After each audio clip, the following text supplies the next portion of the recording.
Thank you, Mr. Speaker. And I also want to extend thanks to all the members on all sides of this issue for an excellent discussion today and in the previous days leading up to tonight's vote. Mr. Speaker, in this chamber, and rightfully so, there's much discussion about education funding.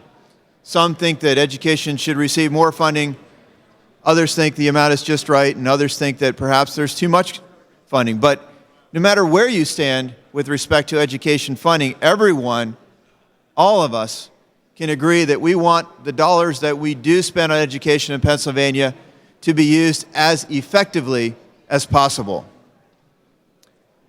Mr. Speaker, we've all seen the worn-out headlines year after year, decade after decade, the heartbreaking stories of entire programs at our schools being slashed, great teachers in those programs being laid off. Mr. Speaker, that's because for all these years we've had intact a mandate, a state mandate on our local school boards that has tied their hands and forced them into making those decisions that aren't the best for the children they teach.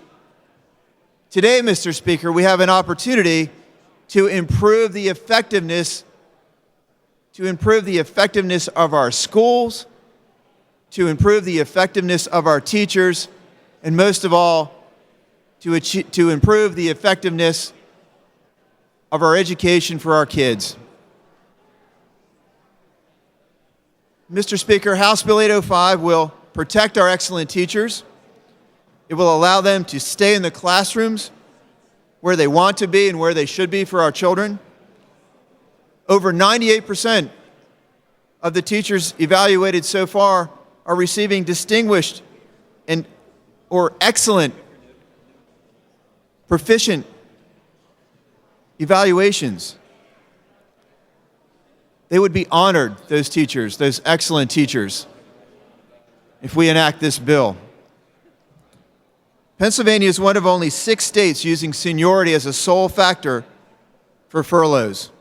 Today, we can take a step toward joining the other 44 states that elevate teacher quality over raw seniority.